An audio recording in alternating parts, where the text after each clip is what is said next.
Mom, I can't continue living like this. Ethan and his mom barely let me eat. A sudden SOS call interrupted my distress. Ilana, come back home, I instinctively shouted. Ilana had become worryingly thin. I won't forgive Ethan and his mother, I resolved with determination. Let me introduce myself. I'm Jonna, a 50-year-old housewife. My husband James is 52 and works for a company. Our daughter is turning 26, having graduated from college and landed a job at a major corporation. She started living alone, and James and I were enjoying our life as a couple. Despite her success, Ilana was shy around men and hesitant in relationships. When she finally got a boyfriend, James and I were overjoyed. James kept urging her to bring him over, asking, "What's he like? Bring him home sometime." I cautioned James, "Honey, don't push her. She'll introduce him when she's ready. Let's wait patiently." Ilana soon smiled and said she'd bring Ethan over. "Dad, you kept insisting, so I complained to Ethan. He agreed to come over to meet you, but don't say anything weird to him, okay?" James was visibly delighted when Ethan came to greet us. James and I were nervous, but Ethan's friendly conversation soon eased our tension. Ethan introduced himself, saying, "Hello, I'm Ethan Smith, and I'm seriously dating Ilana with the intention of marrying her." Ilana blushed and said, "Marrying Ethan? You're embarrassing me. You said it was just a casual greeting." James happily told Ilana, "No, it's great that he's thinking about the future. Ethan, I entrust Ilana to you." Their relationship progressed smoothly with our blessing, and Ethan proposed formally 5 months later. Seeing a blushing but happy Ilana made both James and me very happy. I heard Ethan worked for a major bank system company, and James and I discussed how their future seemed secure. As wedding preparations began, Ilana frequently sought advice. One day, she asked, "Hey, Mom, how much is the market price for a wedding ring?" "Ethan is planning to buy one for about $10,000. Surprised, I replied, "For wedding rings, maybe about $2,500 each for the couple. I've heard engagement rings are around $3,500. Ilana seemed a bit uneasy. I felt the same way after asking around and reading magazines. Ethan's sense of money was odd. However, when Ilana said, "Ethan insists it's a once-in-a-lifetime thing and wants me to have something nice," I conveniently interpreted it as Ethan wanting to give her a special gift. After some time, the two moved out of their bachelor's residence and into a condominium in New York. The area was very expensive but convenient for commuting. I expressed my concern to Ilana, saying, "Hey, Ilana, the area you and Ian live in must be pretty expensive to rent, right? Are you going to be able to afford the monthly payments?" She reassured me, "Don't worry, Mom. Ian's working hard and earns a decent salary too. His job requires living near the bank. Ethan is a systems engineer at a bank-rated systems company. If there is a problem, Ethan needs to rush to the site even in the middle of the night. That's why the location had to be close to the bank, within a short taxi ride." Apparently, Ilana explained, "Ethan's company gives a substantial housing allowance, so we're fine. Don't worry, Mom." Not fully understanding the system company situation, I just accepted it as how things were. Months passed, and I invited Ilana for lunch before her marriage. Ilana and I often went for lunch together. However, after her marriage, when I invited her to join me, she often declined, citing being busy with work or having made other plans. James suggested that maybe she's just busy with her married life, but it didn't seem like Ilana was avoiding me. Over the phone, Ilana said, "Next Saturday." "Oh, that's when Ethan is on a business trip." "Sure, Mom, I can make it. I'll find a place for us." I was a bit thrilled to have lunch with my daughter after half a year. When I finally saw Ilana, she looked a bit pale. Concerned, I said, "Ilana, what's wrong? If you're not feeling well, take it easy. Just stay home and rest, okay?" Ilana reassured me, "No, I'm fine. I've just been tired from MDI overtime lately. Plus, lunch with you might be just what I need to unwind." She managed a weak smile, and we enjoyed a good chat, just the two of us. About 2 hours in, Alana's phone rang. She looked shocked when she saw the display. Ilana told me, "Mom, I have to go home already. Ethan's mother is calling." She explained that Ivy was at their place. Surprised, I said, "Sorry for keeping you during such a busy time." Ilana reassured me, "It's okay. You can hurry back." Apologizing, Ilana quickly left. Another half a year went by, and during this time, something terrible happened to Ilana. I learned about it from a phone call from her. It was a sad day, and James and I were enjoying our day off. While I was making her tea, suddenly my phone rang. The display showed Ilana. I quickly answered, and Ilana hesitantly started, Mom, it's me." I. She seemed unable to continue, and sensing something was wrong, I asked, "What's the matter? Did something happen?" Ilana remained silent for a while. Patiently, I waited for her to start talking. Eventually, she said, "Mom, I can't live like this anymore. Ethan and his mom barely let me eat. I might not survive if this continues." Shocked, I asked, "Are you okay? Sounds like things are really bad. Why don't you come back home?" Ilana seemed undecided. I firmly told her, "If you're feeling unwell, you can just sit around idly. Come back home. We'll talk it over when you get here." Ilana responded, "Really? Can I come back? But I don't have any money. I can't leave." I thought this was strange. Ilana was earning a decent salary, but there was no time for a long discussion. Her situation sounded serious. First, I needed to meet with Ilana to see how she is doing. I instructed Ilana, "Take only your valuables with you and leave the house. There's a convenience store near your apartment, right? I will drive there and pick you up. Wait for me there." Sobbing, Ilana agreed. James and I hurried to the convenience store. When we arrived, Ilana was crouched in the parking lot. She saw me and said, Mom, I'm sorry. I shouldn't have done this." She broke down and cried. I hugged Ilana, and together with James, we helped her into the car. She was terribly thin and almost gray in complexion. I was astonished, wondering what could have happened to her. I held Ilana until she stopped crying. James said to me, "She will not be able to come down here.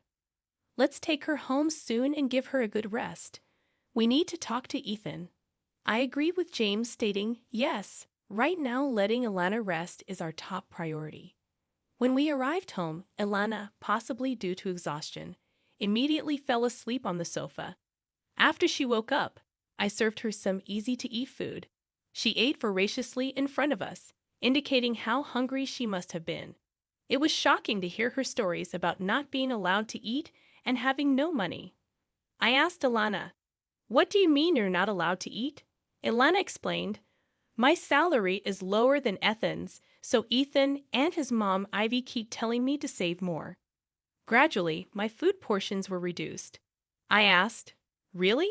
But you're making the food, right? Because you're a married couple, and you eat the same food, right?" Ilana shook her head, saying, "No. For the past 6 months, Ivy has been cooking Ethan's meals. I'm not even allowed in the kitchen." James asked, "Ellen, Ivy is in your house. This is the first time I'm hearing about this. Does this mean Ivy is staying there all the time?" Ilana explained that Ivy had moved in with them about 6 months ago, and they started living together gradually, right around the time Ilana and I had lunch. Ivy had an argument with her husband and came to stay with Ian for just a week. But then Ethan got mad at his father and told Ivy she could stay indefinitely. I was shocked and glanced at James, who seemed to feel the same. Ilana continued, "Since then, Ivy has been criticizing my budgeting, saying it's all wrong and that I can't manage money at all." After Ivy criticized the budget, she took control of the household finances. Moreover, Ethan did not oppose Ivy at all and instead joined her in blaming me. Now Ivy is controlling Ethan's and my entire salary. Ilana said, "Ivy saw my pay slip and demanded I work more, including overtime. Ivy told me, 'Your salary is much lower than Ethan's. Leave the housework to me and work more.' How about doing more overtime?" Ian also told Ilana, "Yes, that's right. I agree with more overtime. It's nice to have my mom doing the housework. You're lucky, Alana. Ivy scrutinized Alana's pay slips, always looking for unnecessary expenses, and eventually found something else to criticize: the cafeteria deductions. Alana's company has a cafeteria, and lunch costs are deducted from her salary. Ivy told Alana, "You're spending too much on lunch. I'll make you a lunchbox from now on. Stop eating at the cafeteria." Alana's attempts to argue were met with attacks from both Ivy and Ethan. Alana confided, "Whenever I try to speak up, Ivy and Ethan gang up on me. It never ends up being a calm discussion." Alana said something, but her words were suppressed by Ivy and Ethan. Now, Ethan and Ivy control all of Alana's salary, leaving her with almost no money of her own.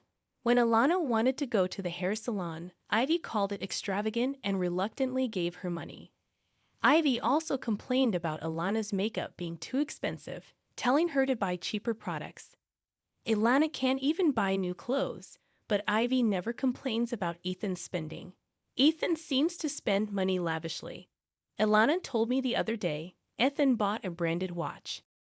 He told me that because of his job, he would be treated like an idiot if he didn't wear something decent. Ethan has a reckless way of spending his money. Alana began to sob as she recalled these painful events. James and I listened in disbelief. Then Alana's phone rang. She flinched and turned pale. I instinctively answered the phone for her. It was Ivy. "So, isn't this Alana's phone? Why is Johnny answering?" Ivy asked. I replied, "Hello, it's been a while. Alana is not feeling well. I can talk to you on her behalf." Ivy said, "Is that so? Well, all right. Could you tell Alana to come back home soon?" I replied, "Unfortunately, I can't do that. Aylin is unwell. She'll stay here until she recovers." Ivy retorted, "You're coddling her too much. As a mother, you should educate Ellen properly. She can't manage a budget or do household chores. It's always one problem after another." Struggling to find the right words, I remained silent. Then, Ivy changed the topic, asking, "So, Ilana will be commuting to work from your home?" I replied, "Yes. Considering her health, we'll need to discuss this with her company. But for now, she'll be commuting from here." Ivy then said, "Please tell Ilana to return as soon as she's well." I responded, "Excuse me, Ivy, but I think it's necessary for us, including Ethan, to have a discussion about the future living arrangements." Ivy snorted and said, "Fine, we can talk any time," before hanging up. I couldn't understand why Ivy was so confident, but at least Alana was safe for now. We needed to focus on her health and feelings and plan our next steps. That night, after Alana went to sleep, James and I discussed the situation. The next day, Alana was examined at a hospital. As expected, she was underweight and not sleeping well. After talking with her, we decided she should take a leave of absence from work. She enjoyed my cooking, saying it was delicious. I asked her, "What were you eating while living with Ian? What kind of meals did Ivy prepare for you?" Ilana said, "My mother-in-law only cooks for Ethan and herself. I always had bread ends from a local bakery. They sell bread very cheaply. That's what I used to eat." I was shocked. Ellen had been deprived of proper meals, while Ivy and Ethan ate normally, just bread ends. Since 3 months ago, Ivy had stopped her from eating at the company cafeteria. My lunchbox was just bread ends in a container. I was embarrassed, so I ate secretly in the break room when no one was around, Alana said. Ivy would taunt her about not earning as much as Ethan, saying with her salary, bread ends were all she deserved. She had been living on just bread ends for 3 months. I was shocked, and James, who heard everything, couldn't hide his surprise. Tired from sharing, Ilana lay down to rest. James told me, "This is serious. We need to investigate further. If Ian or Ivy calls again, by some time, I'll gather more information." I told James, "Yes, I think this is going too far." Then James and I began looking into Ilan's circumstances. I started by calling her work colleague, who said, "Recently, Ilana has been doing a lot of overtime and looked pale. She often declined after-work drinks, saying she couldn't go because of her husband and mill. James also talked to Ilana's boss. Ilana's boss mentioned, "I've been concerned about Ilana lately because she's been doing too much overtime. She seemed desperate to work." Ilana's boss commented, "Ilin is so conscientious. Maybe she's been pushing herself too hard. I hope she recovers soon and comes back to us." Thanks to her boss's initiative, Ileana was granted sickness allowance by her company. The allowance was 2/3 of her salary, but we were grateful to receive it. We decided to have the sickness allowance paid into a different account from her usual salary account. 2 weeks after Ileana returned home, Ethan called. He insisted Ileana should be well by now. When I looked at James, he answered the phone. James humbly requested Ethan, "Ileana is not fully recovered yet. Please let her rest for another week." Ethan told James over the phone, "I guess there's no choice. Just one more week, okay?" and then hung up. I protested to James, saying she needs at least 3 more weeks to recover, and we don't know what they'll do to her if she goes back. James reassured me, "Don't worry, we won't stick to the 1-week timeline. They've treated her terribly, and we have a plan." He then asked Ileana, "What do you want to do? If you want to try again with Ethan, we won't stop you. But if you want to leave him, we'll support you." Ileana, suddenly resolute, said, "I've been thinking, am I really as useless as Ivy and Ethan say? But this isn't right. They're just taking my money. I don't want this anymore. I want a divorce." James encouraged her, saying, "That's right. You've chosen your path. We'll always be on your side." James shared the information he had gathered with us. We prepared for the possibility of Ethan coming over, ready to handle the situation. 1 week passed, and we didn't contact Ian. 9 days later, Ethan and Ivy came to visit. When the doorbell rang, I checked the intercom and informed Ileana and James. James suggested, "Let's talk to them directly and settle this." Ileana nodded in agreement. Opening the door, we found Ethan and Ivy glaring at us. Calming myself, I greeted them warmly. "Hello, what brings you here so suddenly?" Ethan demanded, "Why hasn't Ileana returned home? It's been a week. You did tell her, right?" Ivy also chimed in, "That's right. You can't do your chores, you can't do your laundry, and you can't even keep your promise to come home. What a mess you are. Parents and children are helpless." Inviting them in, I said, "Let's not talk in the doorway. Please come inside." Reluctantly, they entered. Ileana told them firmly, "I won't return to that house, Ethan. Please, let's divorce. I can't live with you anymore." Ethan threatened loudly, "You think you can just decide that?" But Ileana stood her ground, facing Ethan with resolve. Ivy then berated Ileana, saying, "For 6 months, I did all the housework and supported Ethan while you neglected your duties." Ileana countered, "It's not that I didn't do the chores. Whenever I did, you would criticize my methods and take over the tasks, didn't you?" Ivy retorted, "How dare you speak to me like that after making me work so hard? You should be ashamed."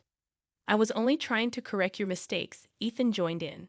"That's right, my mother helped because you couldn't handle the chores, allowing you to focus on work," he added. That's when James shouted at them, "What nonsense! You took Idlin's salary and fed her only bread ends. Your actions are the worst kind of abuse." They were shocked by James' outburst. James added, "Ethan, you have been fired from your company. I checked out your employment status. You don't have the power to continue paying the rent on that apartment anymore, do you?" Ethan began to look uneasy. Ileana added, "I didn't know until Dad told me." James continued, "I hired a detective to find out Ian. You were fired 6 months ago for an affair with your boss's wife." Ileana accused Ethan, "You pushed me to work because you lost your job and income." Ethan turned pale and hung his head. James then confronted Ivy. "You have a shopping addiction, and that's right. You didn't leave your home due to a fight, but because you were divorced and had nowhere to go." Ivy lost her composure and turned pale. James concluded, "Ethan is being sued for alimony. and Ivy is being chased by debt collectors. They were trying to pass their debts onto Ileana. Ileana, trembling with anger, placed a piece of paper on the desk. She said, "Once and for all, let's divorce. I've filled out half of the divorce form. You complete it and submit it to the authorities. We'll communicate through lawyers from now on." Ethan, prostrating at Eliana's feet on the carpet, pleaded, "Please don't say we should divorce. It was just a moment of madness. I was wrong to hide it from you. You're all I have, Ilana. I'm so sorry. Please forgive me." Ivy, also appealing to Ileana, cried, "I did all the housework and took care of everything, didn't I? I'm sorry, please come back. I'll keep doing the chores." Ileana, looking at Ethan and Ivy coldly, said, "I'm fed up. Who would want to start over with you two? You hid what you did and exploited my salary. I don't want to see your faces." Ethan and Ivy were unable to move from their spot, crying inconsolably. James sternly told them, "The conversation is over. It's time for you to leave. If you don't, we have our ways to deal with it." Reluctantly, Ethan and Ivy stood up and left our home defeated. Afterward, with a lawyer's help, Ileana and Ethan officially divorced. Of course, we filed for alimony from Ethan. In addition to hiding his affair, we also added the fact that Ethan did not provide adequate meals to Elena in the alimony claim. We had a doctor's diagnosis, which served as conclusive evidence against Ethan. Ethan had to move out of the apartment and live in a cheaper one with Ivy. Now he's working day and night to pay the alimony to Ileana, and Ivy, not working, has become the target of Ethan's anger, and they constantly fight. Our lawyer informed us about Ethan and Ivy's current situation. Ilan fully recovered and returned to work. Ileana seems to be enjoying her work more than ever. She apologized to me and James, saying, "I'm sorry for being a burden and coming back home. Thank you for all your help with the divorce. I'll be staying here for a while." I hugged her, saying, "Divorce doesn't matter. The fact that you're alive and well is all that matters to us." James added, "Don't overdo it. You're a hard worker, and sometimes you keep things to yourself too much." Ileana admitted, "I should have talked to you both sooner. I tried to handle too much on my own." Seeing Ileana's smile return was truly heartwarming, and James, who stood by us and fought against Ethan and Ivy, proved to be incredibly reliable. I fell for him all over again. When I told him, he joked, "Then how about showing your gratitude with food? Make my favorite pork cutlets tonight as a family." We've overcome difficulties and will surely face more in the future, but with James and Ileana by my side, I want to support each other as a family.